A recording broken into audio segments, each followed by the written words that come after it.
नमस्कार दोस्तों, राधे राधे, जय श्री कृष्णा।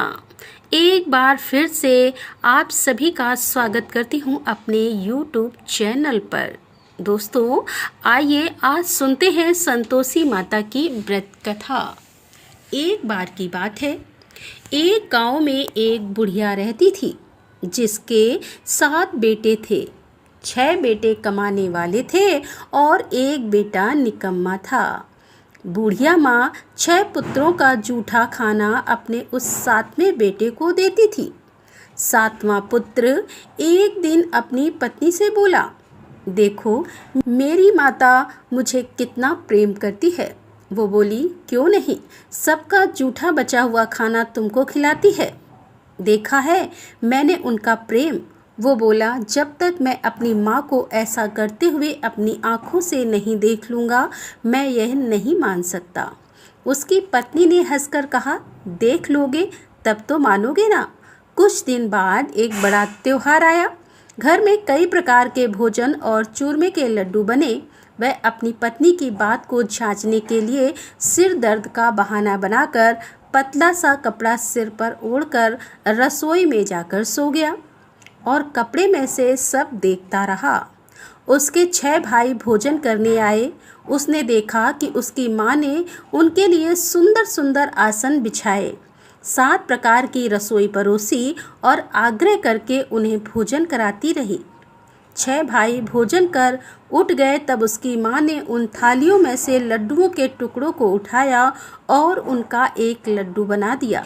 जूठन साफ करके माँ ने उसको पुकारा, उठ बेटा उठ, तेरे भाइयों ने भोजन कर लिया है, तू भी उठकर भोजन कर ले।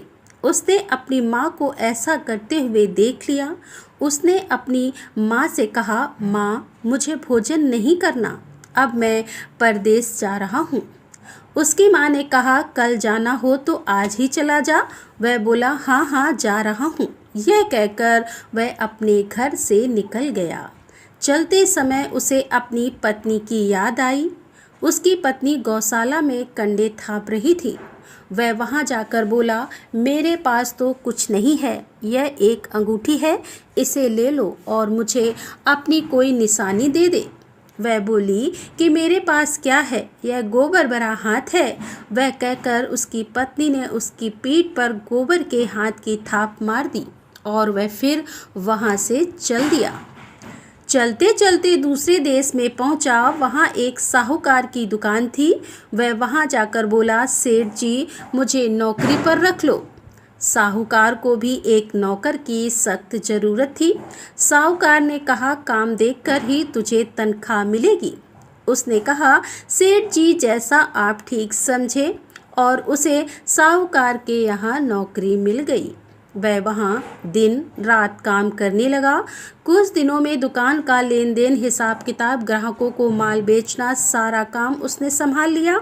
साहूकार के 7-8 नौकर थे।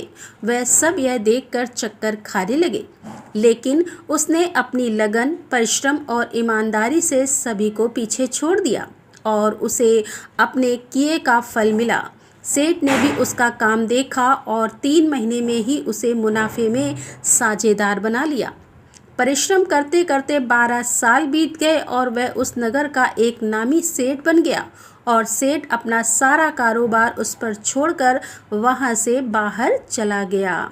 अब उधर उसकी पत्नी पर क्या बीत रही थी, वह सुनते हैं कि सास ससुर उसे दुख देने लगे। घर का सारा काम करवाकर उसे लकड़ी लेने जंगल भी भेजते थे और इसी बीच घर के आटे में जो भूसी निकलती उसकी रोटी बनाकर रख दी जाती और फूटे नारियल की नरेली में पानी डाल दिया जाता। इस तरह उसे खाना दिया जाता और उसके दिन इसी तरह बीत रहे थे। एक दिन जब वह जंगल में लकड़ी लेने जा रही थी तो उसे रास्ते में बहुत सी स्त्रियां संतोषी माता का व्रत करते हुए दिखाई दी। वो वहां खड़ी होकर पूछने लगी कि बहनों, तुम किस देवी का व्रत कर रही हो और इसे करने से क्या फल मिलता है? इस व्रत को करने की क्या विधि है? यदि तुम अपने इस व्रत का विधान मुझे समझा कर कहोगी तो मैं तुम्हारा बड़ा एहसान मानूंगी। उनमें से एक औरत ने कहा, सुनो, यह संतोषी माता का व्रत है। इसको करने से निर्धनता, दरिद्रता का नाश होता है, लक्ष्मी आती है और मन की चिंताएं दूर होती हैं। मन को प्रसन्नता और शांति मिलती है।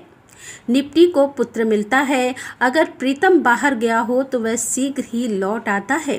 कुंवारी कन्या को मनपसंद वर मिलता है। चलता हुआ मुकदमा खत्म हो जाता है। कलह कलेश खत्म हो जाते हैं और सुख और शांति होती है। घर में धन जमा हो जाता है और धन जायजा का लाभ होता है तथा और भी कुछ मन में कामना हो तो सब संतोषी माँ की कृपा से पूरी हो जाती है। इसमें कोई संदेह नहीं है। उसने पूछा कि यह व्रत कैसे किया जाता है, यह भी बताओ तो तुम्हारी बड़ी कृपा होगी। वो स्त्री कहने लगी कि बिना परेशानी, श्रद्धा और प्रेम से जितना भी हो सके प्रसाद लेना, 5 पैसे से सवा आने तथा इससे भी ज्यादा शक्ति और भक्ति के अनुसार गुड़ और चना लेना, हर शुक्रवार को निराहार रहकर कथा कहना और इसके बीच क्रम नहीं टूटे, लगातार नियम पालन करना। कथा सुनने वाला कोई ना मिले तो घर में घी का दीपक जलाकर उसके आगे जल का पात्र रखकर कथा को कहना या सुनना, परंतु नियम ना टूटे। जब तक कार्य सिद्ध ना हो नियम का पालन करना और कार्य सिद्ध हो जाने पर व्रत का उद्यापन करना। 3 महीने तक ऐसा करने पर माता पूरा फल प्रदान करती है। यदि किसी के ग्रह खोटे हों तो माता 1 वर्ष में अवश्य उन्हें भी सही कर देती है। कार्य सिद्ध होने पर ही उद्यापन करना, बीच में नहीं। उद्यापन में 2.5 सेर आटे का खाजा तथा इसी के अनुसार खीर तथा चने का साग बनाना, 8 बच्चों को भोजन कराना, जहाँ तक मिले देवर जेठ भाई बंधु कुटुंब के लड़के लेना, ना मिले तो रिश्तेदार और पड़ोसियों के लड़कों को बुला लेना, उन्हें भोजन कराकर अपनी शक्ति के अनुसार दक्षिणा देना, माता का नियम पूरा करना और ध्यान रखना कि उस दिन घर में कोई खटाई ना खाए। यह सारी बात सुनकर वह वहां से चली गई। रास्ते में लकड़ी के बोझ को उसने बेच दिया और उन पैसों में गुड़ और लेकर माता के व्रत की तैयारी करने के लिए आगे बढ़ी। रास्ते में संतोषी माता के मंदिर में जाकर माता के चरणों में लौटने लगी और विनती करने लगी कि माँ, मैं दीन हूँ, निपट मूर्ख हूँ, व्रत के नियम नहीं जानती, मैं बहुत दुखी हूँ। हे माता, मेरे दुख को दूर कर, मैं तेरी शरण में आई हूँ। माता रानी को उस पर दया आ गई। एक शुक्रवार बीता कि दूसरे शुक्रवार को ही उसके पति का पत्र आया और तीसरे शुक्रवार को उसका भेजा हुआ पैसा भी आ गया। यह देखकर उसकी जेठानी सब मुंह सिकोड़ने लगी। इतने दिनों बाद इतना पैसा कहाँ से आया? उनके लड़के ताने देने लगे। काकी के पास अब पत्र आने लगे हैं, रुपया आने लगा है, अब तो काकी की खातिर बढ़ेगी, अब तो काकी बुलाने से भी नहीं बोलेगी। बेचारी सरलता से कहती, भैया पत्र आए, रुपया आया तो हम सबके लिए ही अच्छा है। ऐसा कहकर आंखों में आंसू भरकर संतोषी माता के मंदिर में जाकर वो रोने लगी। माँ, मैंने तुमसे पैसा नहीं मांगा, मुझे पैसों का क्या काम, मुझे तो अपने सुहाग से काम है, मैं तो अपने स्वामी के दर्शन और सेवा मांगती हूँ। तब माता ने प्रसन्न होकर कहा कि जा बेटी, तेरा स्वामी जल्द ही आएगा। यह सुनकर वह खुशी से बावली होकर घर आकर काम करने लगी। संतोषी माँ विचार करने लगी कि इस भोली पुत्री से मैंने कह तो दिया कि तेरा पति शीघ्र आएगा, पर आएगा कहाँ से? वह तो इसे स्वप्न में भी याद नहीं करता, उसे इसकी याद दिलाने मुझे ही जाना पड़ेगा। तब संतोषी माता ने उस बुढ़िया के बेटे को स्वप्न में समझाया, पुत्र, तेरी घरवाली कष्ट उठा रही है। वो बोला, हाँ माता, यह मुझे मालूम है, परंतु अब मैं क्या करूं? वहाँ कैसे जाऊं? परदेश की बात है, लेन देन का सारा हिसाब किताब कोई नहीं, जाने का रास्ता नजर नहीं आता। आप ही कोई राह दिखाएं कि मैं वहाँ कैसे जाऊं? माँ ने कहा, सवेरे नहा धोकर मेरा नाम लेकर घी का दीपक जलाकर दंडवत कर और दुकान पर जा बैठना। देखते ही देखते तेरा सारा लेन देन चुक जाएगा, जमा हुआ माल भी बिक जाएगा और साँझ होते होते धन का ढेर लग जाएगा। वो अगले दिन सुबह जल्दी उठा। उसने अपने मित्र, बंधुओं और परिचितों को स्वप्न में माता के द्वारा कही गई बात सुनाई। वह सब उसकी बात सुनकर उसका मजाक उड़ाने लगे। वो कहने लगे कि कभी सपने भी सच होते हैं। एक बूढ़ा व्यक्ति बहुत समझदार था। वो बोला, देखो भाई, मेरी बात मानो, देवी ने जैसा कहा है वैसा ही करना, ऐसा करने में तेरा क्या जाता है। बूढ़े आदमी की बात मानकर वह नहा धोकर संतोषी माता को प्रणाम कर घी का दीपक जलाकर दुकान पर जा बैठा और शाम तक उसके यहाँ धन का ढेर लग गया और सारे लेन देन भी निपट गए। वह यह देखकर बहुत हैरान हुआ और मन में संतोषी माता का नाम लेकर प्रसन्न होकर सब काम निपटाकर वह अपने घर के लिए रवाना हुआ। उधर उसकी पत्नी जंगल में लकड़ी लेने गई। लौटते समय जब वह बहुत थक गई तो संतोषी माता के मंदिर पर विश्राम करने के लिए वह बैठ गई। यह तो उसके रोज का स्थान था। धूल उड़ती देखकर उसने माता से पूछा कि हे माता, धूल कैसे उड़ रही है। माता ने कहा, हे पुत्री, तेरा पति आ रहा है। अब तू ऐसा कर, इन लकड़ियों के 3 बोझ बना, एक नदी के किनारे रख दे, दूसरा मेरे मंदिर पर और तीसरा अपने सर पर रख ले। तेरे पति को लकड़ी का गट्ठर देखकर तुमसे मोह पैदा हो जाएगा। यह वहाँ रुकेगा, नाश्ता पानी बनाकर खाकर माँ से मिलने जाएगा। तू लकड़ी का बोझ उठाकर जाना और बीच चौक में गड्ढा डालकर 3 आवाज़ें जोर से लगाना। लो सासू जी, लकड़ियों का गट्ठा, लो भूसी की रोटी, 2 नारियल के खोपड़े में पानी, 2 आज कौन मेहमान आया है। संतोषी माता की बात सुनकर वह बोली, बहुत अच्छा माँ। और यह कहकर लकड़ियों के 3 बोझ एक नदी के तट पर, दूसरा माता के मंदिर में रख दिया। इतने में ही मुसाफिर वहां आ पहुंचा। सूखी लकड़ी देखकर उसको इच्छा हुई कि अब वह यहीं विश्राम कर ले और भोजन बनाकर खा पीकर अपने गांव के लिए चले।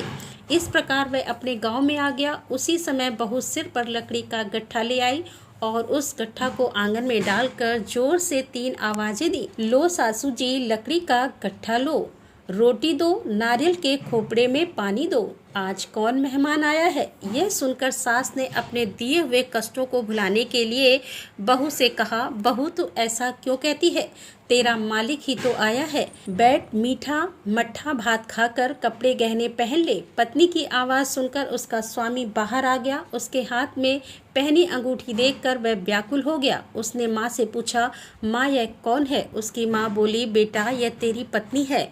आज 12 वर्ष हो गए हैं जब से तू गया है, तब से सारे गांव में जानवर की तरह भटकती फिरती है, कुछ काम काज नहीं करती, 4 समय आकर खाना खाती है और तुझे देखकर भूसे की रोटी और नारियल के खोपड़े में पानी मांगती है।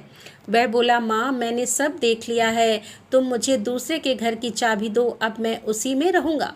वो बोली, ठीक है बेटा, जैसी तेरी मर्जी। उसने दूसरे घर को खोलकर सारा सामान जमाया। एक ही दिन में वहाँ राजा के महल जैसा ठाट बाट बन गया। अब क्या था, वो सुख भोगने लगी। अगले शुक्रवार को उसने अपने पति से कहा कि मुझे संतोषी माता का उद्यापन करना है। पति बोला, बहुत अच्छा है, खुशी से कर लो। वो जेठ के लड़कों को भोजन के लिए कहने गई और उन्हें मंजूर कर लिया। परंतु जेठानी ने अपने बच्चों को सिखाया कि देखो रे, भोजन के समय सब लोग खटाई मांगना, जिससे उसका उद्यापन पूरा ना हो पाए। लड़के भोजन करने आए और खीर पेट भर के खाई, परंतु बाद में याद आते ही कहने लगे, हमें कुछ खटाई खाने को दो, खीर खाना हमें भाता नहीं। बोले, पैसे लाओ। भोली बहू कुछ नहीं जानती थी, उसने उन्हें पैसे दे दिए। लड़कों ने बाहर जाकर उन पैसों से इमली खरीदी और खाई। ये देखकर बहू पर माताजी ने कोप कर दिया। राजा के दूत उसके पति को पकड़ कर ले गए। बहू से यह सब सहन नहीं हुआ। वह संतोषी माता के मंदिर गई और कहने लगी कि माता, हंसाकर क्यों रुलाने लगी हो। माता बोली, पुत्री तूने मेरा व्रत भंग किया, इतनी जल्दी ही सारी बातें भुला दी। वो बोली, माता मैं भूली नहीं हूँ, मैंने कुछ अपराध नहीं किया है, मुझे तो लड़कों ने भूल में डाल दिया, मुझे क्षमा कर दो। वो बोली, अब मैं कोई भूल नहीं करूँगी, आप बताओ मेरे पति वापस कैसे आएंगे। तब माँ ने कहा, पुत्री जा, तेरा पति रास्ते में तुझे आता मिलेगा। वह मंदिर से निकलकर बाहर आई तो रास्ते में उसे अपना पति आता हुआ मिला। उसने पूछा कि तुम कहाँ गए थे। वो बोला, इतना जो धन कमाया है उसका कर राजा ने मांगा था, उसे ही भरने चला गया था। वह प्रसन्न होकर बोली, अच्छा हुआ, ठीक है, अब घर चलो। फिर अगला शुक्रवार आया। वह बोली, मुझे माता का उद्यापन फिर से करना है। पति ने कहा, ठीक है कर लो। फिर वह जेठ के लड़कों के पास भोजन को कहने गई। जेठानी ने लड़कों को सिखा दिया कि तुम पहले की ही तरह इस बार भी खटाई मांगना। लड़के भोजन करने बैठे, लेकिन भोजन करने से पहले ही कहने लगे, हमें खीर पूरी नहीं भाती, इसे खाने से हमारा जी बिगड़ता है, कुछ खटाई खाने के लिए दो। वह बोली, खटाई तो तुम्हें खाने को नहीं मिलेगी, अगर यह खाना खाना है तो खाओ, नहीं तो जाओ। उनके चले जाने पर उसने ब्राह्मण के लड़कों को बुलाकर भोजन करवाया और दक्षिणा की जगह उन्हें एक एक फल दिया। इससे संतोषी माता बहुत प्रसन्न हो गई। माता की कृपा से 9 महीने के बाद उसको चंद्रमा के समान एक सुंदर पुत्र प्राप्त हुआ। पुत्र को लेकर वह प्रतिदिन संतोषी माता के मंदिर जाने लगी। माँ ने सोचा कि वह रोज आती है, क्यों ना आज मैं ही इसके घर चलूं, इसका आसरा देखूं तो सही कि यह कहाँ रहती है। यह विचार कर माता ने एक भयानक रूप बनाया। गुड़ और चने से सना हुआ मुंह, ऊपर से मोटे मोटे ओंठ जिन पर मक्खियाँ भिनभिना रही थी। जैसे ही माँ ने दहलीज पर पैर रखा, उन्हें देखते ही उसकी सास चिल्लाई, देखो रे, कोई चुड़ैल डाइन आ रही है, लड़कों इसे भगाओ, नहीं तो यह हम सबको खा जाएगी। बहू ने रोशनदान से देख लिया और वह वहीं से प्रसन्न हो उठी। आज मेरी माता मेरे घर आई हैं, यह कहकर वह खड़ी हुई और दूध पीते बच्चे को गोद से उतार दिया। इस पर उसकी सास क्रोध में भरकर बोली, अरे इसे देखकर कैसे उतावली हो रही है, जो बच्चे को भी पटक दिया। इतने में माता के प्रताप से जहाँ देखो वहाँ लड़के ही नजर आने लगे। वह बोली, माँ, मैं जिनका व्रत करती हूँ यह वही संतोषी माता है। इतना कहकर उसने अपने घर के सारे किवाड़ खोल दिए। सबने माता के चरण पकड़ लिए और विनती करके कहने लगे कि हे माता, हम मूर्ख हैं, अज्ञानी हैं, तुम्हारे व्रत की विधि हम नहीं जानते, तुम्हारा व्रत भंग कर हमने बहुत बड़ा अपराध किया है। हे माता, आप हमारे अपराधों को क्षमा करो। इस प्रकार कहने पर संतोषी माता प्रसन्न हो गई। इसके बाद उसकी सास कहने लगी कि हे संतोषी माता, आपने बहू को जैसा फल दिया वैसा सबको देना। जो यह कथा सुने या पढ़े उसका सभी मनोरथ पूर्ण हो। जय संतोषी माता की। तो दोस्तों, यह थी संतोषी माता के व्रत की कथा। आपको यह कथा कैसी लगी कमेंट करके ज़रूर बताएं। साथ ही मेरे चैनल को सब्सक्राइब करना ना भूलें। राधे राधे, जय श्री कृष्णा, हर हर महादेव, जय भोलेनाथ की।